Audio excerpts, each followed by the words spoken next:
So yun, pag nakita nyo tong lugar na to, may signage naman oh. Paglagpas doon sa crossing ng Tanay Sampaloc, crossing yun, dire-diretso lang. Tapos, eto na, may nakikita kayong signage na Regina Rica. Ito, bago makipot na kalsada, ayan oh. Welcome to Regina Rica. So, pasok tayo dito.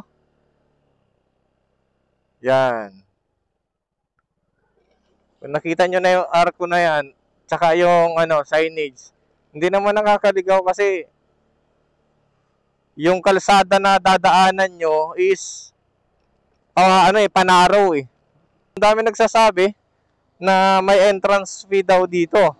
So, i-confirm natin kung meron nga bang entrance fee kasi ilang beses na ako nakapunta dito, wala namang entrance fee. Ewan ko lang kung bukas ngayon. Naku, mukhang sarado ata.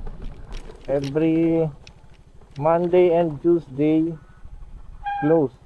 Okay, may entrance fee na 100 pesos kung sarado. Okay. Ayan, ito. Wednesday to Sunday 8 to 5 p.m. ang schedule. Tapos every Wednesday to Friday 11 a.m. ang mass. Tapos Saturday 11 to 3:30. 11 and 3:30. Pag Sunday naman 9 a.m., 11 a.m., 1:30 p.m. and 3:30 p.m. Yan yung oras. So ngayon, Monday ngayon, try natin, pasok tayo. Dahil may entrance nga na 100 pesos, mag-entrance tayo. Dahil nakapunta tayo dito ng Monday and Tuesday. So tara. Magbabayad ako? Mag-entrance?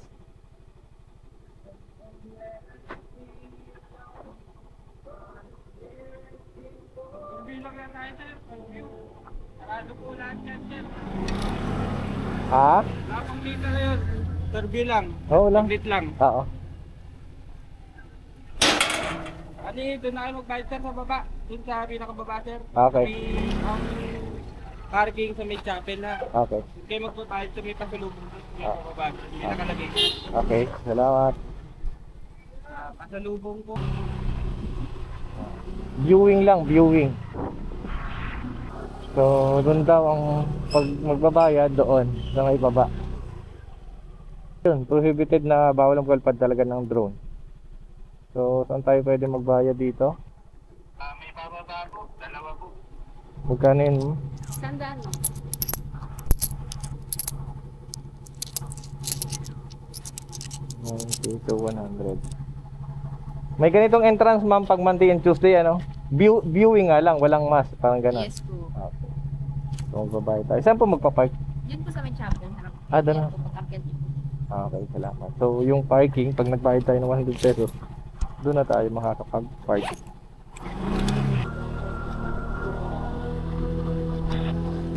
Saan magpapark? So, ito yung simbahan. So, yun. Dito na tayo. Iikot tayo mamaya. So, yun. So, yung mga nakakapasok lang, totoo nga pala na may dito, may entrance fee.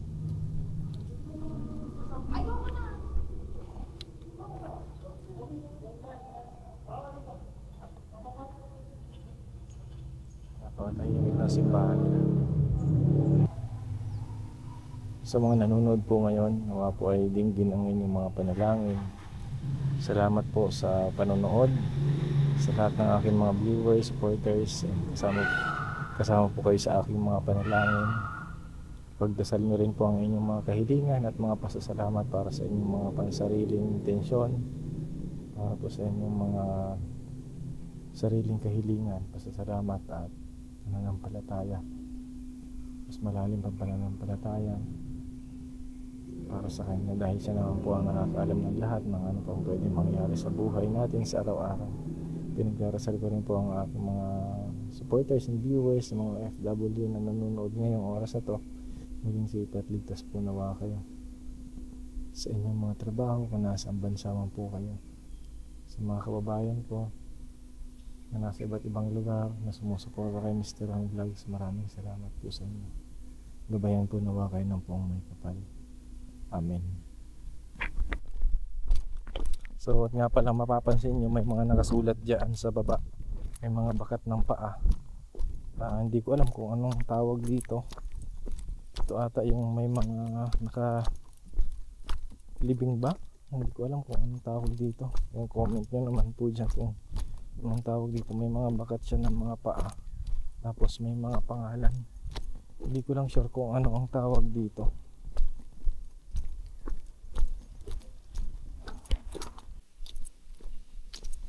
Meron din sila dito.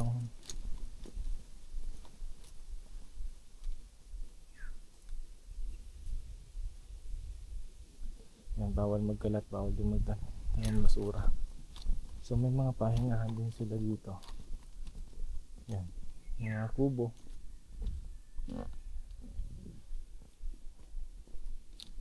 Tapos kung magdadala ng sariling pagkain, yung mga basura ay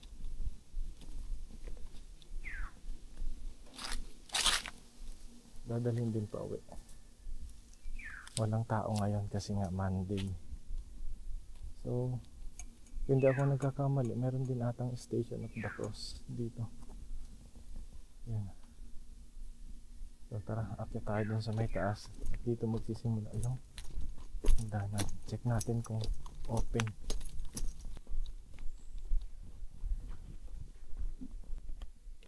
So ito yung Sacred Trail. So bukas naman. Pasok tayo. Ito yung may mga pangalan. Hindi ko lang sure kung ano ito. Ayan. Kasi nga aakyat. So yun, tanaw na natin dito. Kagandahan dito, may mountain view.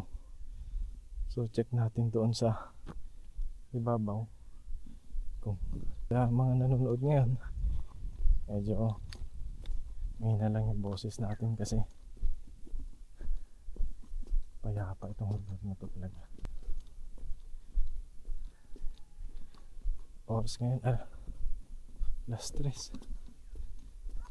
May nakasulat na I love Mama Mary. So yun, sa mga papasyal dito, medyo maedad na, dahan-dahan lang. Siguro may kayang akyatin na maedad na, pero ingat pa rin kasi matarik tsaka mataas nga. Yun. So mahangin naman dito.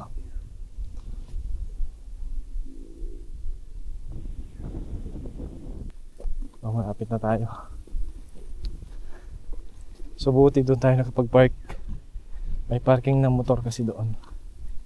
Tsaka sasakyan. Viewing lang kumbaga pag Monday and Tuesday. Punta tayo. Balik muli tayo. So akit tayo na sa taas. Tapos may mga upuan din dito. So hanggang dito pala may mga pangalan nakasulat. Tumutunog dun, kala ko kung ano. So yun, ito na tayo. Mama Mary. Tara, pasok tayo. Check natin kung makakapasok tayo at kung bukas.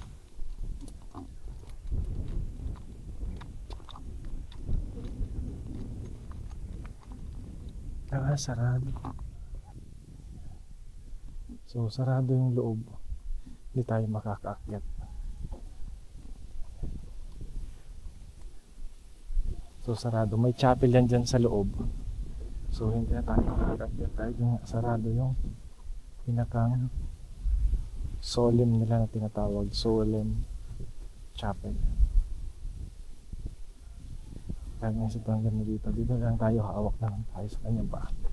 Mama Mary, pray for us. Pagkarasal ko rin po lahat ng aking mga supporters, viewers, mga subscribers na nanonood ngayon. Mga Mary, bless niyo po sila. Bless niyo po sila. Sarado. So dito na lang tayo magdasal sa bandang ilalim. Dahil di nga sarado siya. Kaya. So etong chapel na to ay meron din doon sa taas. Pero bawal talaga doon mag-cellphone, bawal mag-picture, bawal mag-video. So dito lang talaga siya tayo sa harap.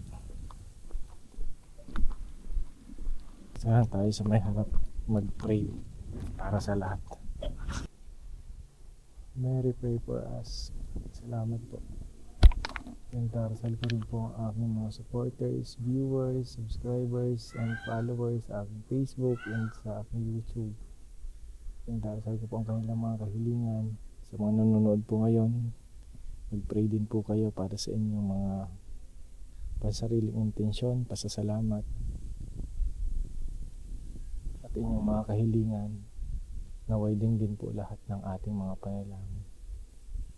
Salamat po sa mga nanonood ngayon. Dinggin niyo po ang kanilang mga panalangin, Mama Mary. Maraming salamat po.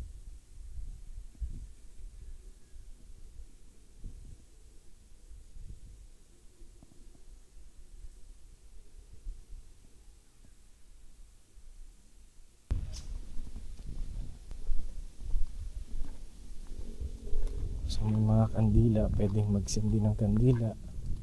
Pwede rin marami palang pwedeng anuhan dito. Kali ng dasal, maraming kandila.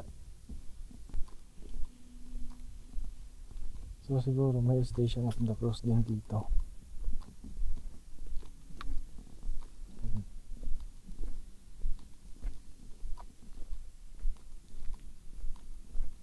Ito yung likod.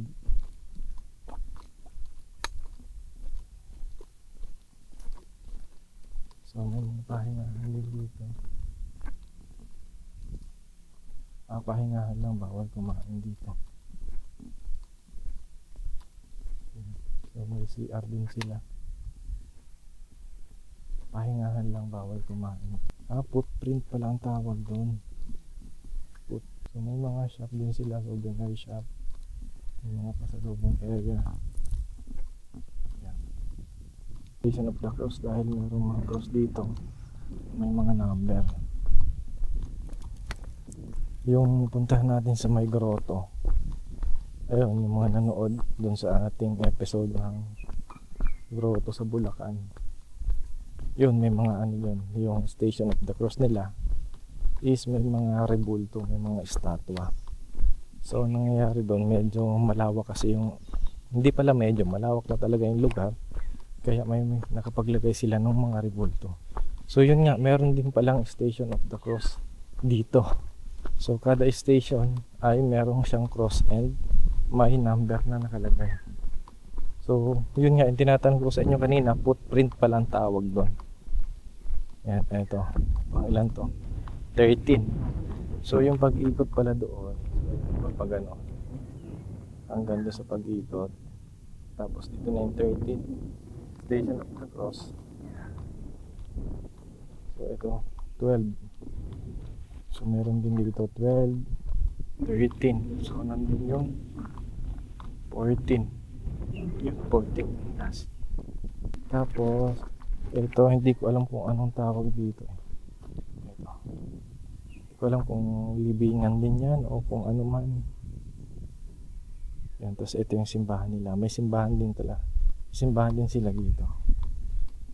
So for sure, nung Holy Week, dumaang Holy Week, ay sobrang daming tao talaga siguro dito. Ay, Columbari. Yan, Columbari para to.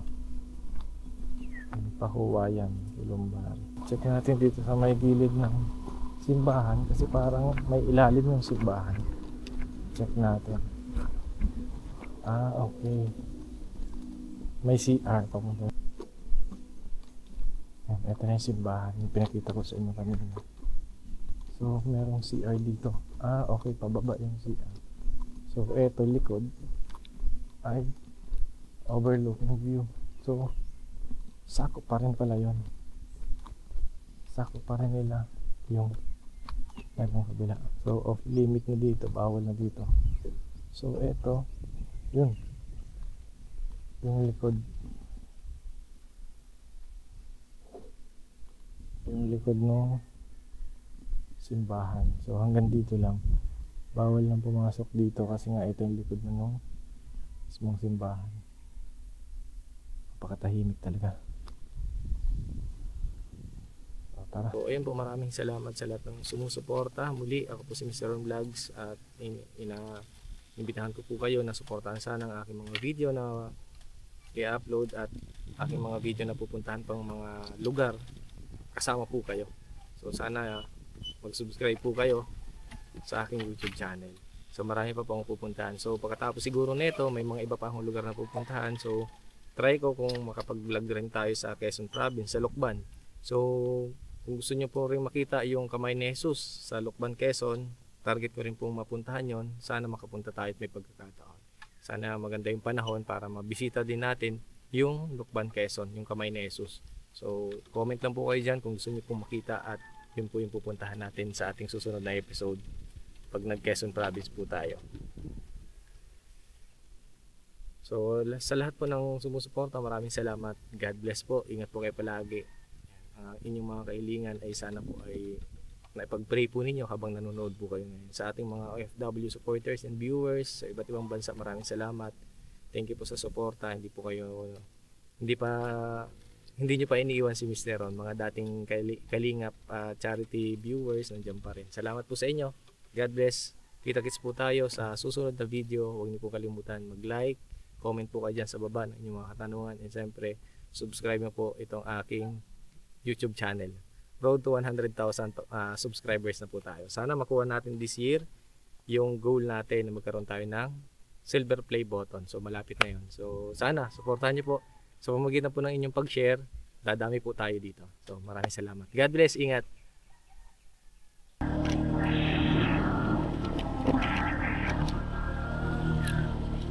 So ito yung tindahan talaga ng mga pasalubong. Kaya mga souvenir, madami din dyan. Sa may gilid na yan, yung may salamin na yan, nandyan yung mga souvenir, saka mga pampasalubong. So ito yung parking nila sa mga motor. Pag normal na araw, pag open, yan, parkingan niya ng motor hanggang dun, saka mga sasakyan. Ito, palabas na tayo. So malawak naman talaga yung lugar. Ayan o.